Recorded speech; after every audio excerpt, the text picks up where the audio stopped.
Olá pessoal, tudo bem com vocês? Eu estou aqui rapidinho trazendo uma novidade para vocês. Esse vídeo que você vai ver agora é o primeiro de uma série de vídeos de conteúdo que a gente vai fazer aqui. Eu sou formado em teologia, tenho pós-graduação em teologia, estou mestrando em teologia e também começando uma outra pós em teologia. Então, assim, eu quero compartilhar um pouco aqui com vocês dessas questões teológicas. Pastoreio igreja também já há um tempinho, então a gente tem uma carga, né, de sentido de experiência e também de formação. Então a ideia é trazer não só resenhas de livros, que já é comum, que vocês já conhecem, já acompanham a gente aqui por isso, mas trazer também conteúdo, trazer discussões teológicas e tal. Então esse é o primeiro vídeo dessa nova fase do resenha teológica, vamos dizer assim. Então, rapidinho, para eu deixar você assistir o seu vídeo aí, esse vídeo vai falar um pouquinho dos pais da igreja, é um trecho de aulas que eu dei sobre esses assuntos, né? Então eu estou fazendo aqui uns cortes de mais informativos para vocês nessas questões.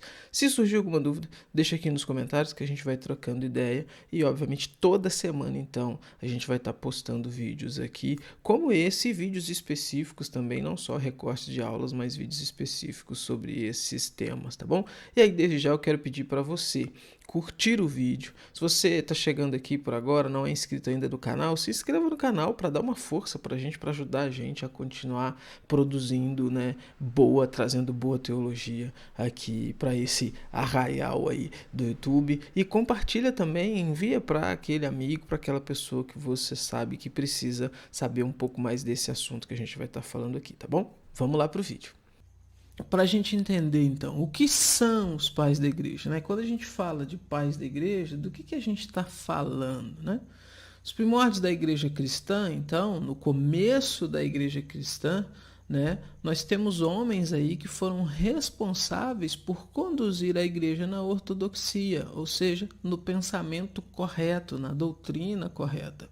Esses homens, então, eles ficam conhecidos como pais da igreja.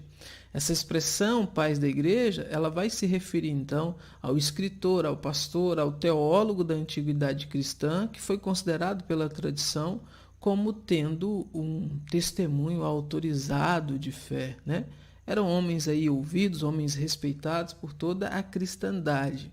Eram homens que havia uma quase unanimidade na maneira como se via esses homens, na forma de ver esses homens, então, como verdadeiramente homens de Deus e homens capacitados e gabaritados para interpretar a palavra de Deus.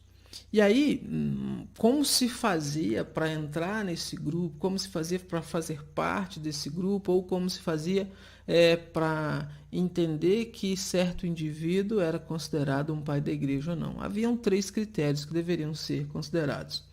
O primeiro é a ortodoxia doutrinária. E, obviamente, a gente só vai conseguir, então, fazer essa análise olhando para trás.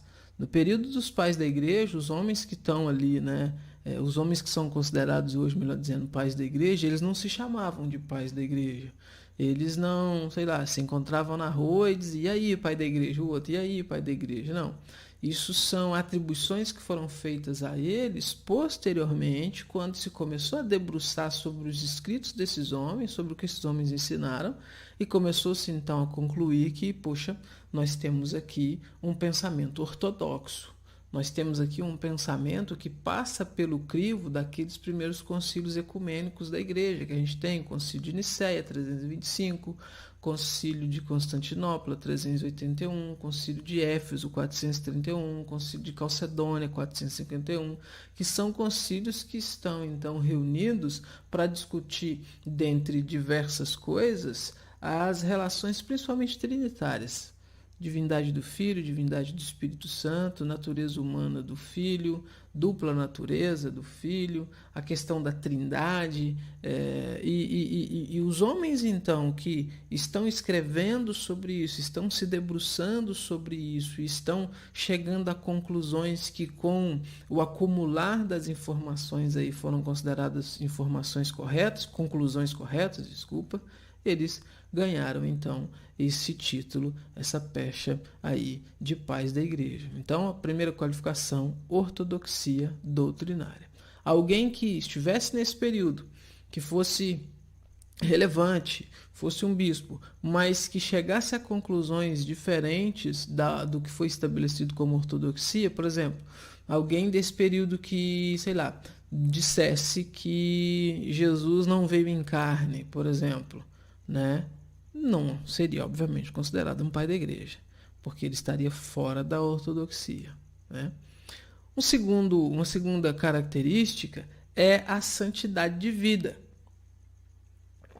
Ou seja, tem que ser alguém que teve uma vida que condizia com o Evangelho, que condizia com a palavra de Deus, que condizia com os aspectos morais e éticos que temos estabelecidos na palavra de Deus. É impossível você ter alguém nesse contexto aqui, obviamente, né, com uma conduta com uma ortodoxia exemplar e tal, mas com uma conduta de vida totalmente, enfim, deplorável. Então, não poderia ser considerado pai da igreja de forma nenhuma. E um terceiro ponto, a antiguidade, ou seja, homens que estão, então, bem lá atrás, bem próximos aí desse começo da igreja, né? Então, mais uma vez, você consegue perceber que para se definir isso, então, é uma coisa que se define depois, é uma coisa que se define olhando para trás, né? É uma coisa que os estudiosos aí é que vão chegando a essas definições, a essas conclusões. Gostou desse conteúdo? Gostou desse vídeo? Deixa aqui nos comentários, vamos continuar o nosso bate-papo aqui. E mais uma vez, não se esquece de curtir o vídeo, né? Se inscreva aí no canal, clica aí no sininho para você receber notificações toda vez que a gente lançar um vídeo novo por aqui. E não se esquece também de compartilhar aí, espalhar essa corrente, espalhar esse conteúdo aí, tá bom? Eu fico por aqui, até os próximos vídeos do nosso canal. Tchau!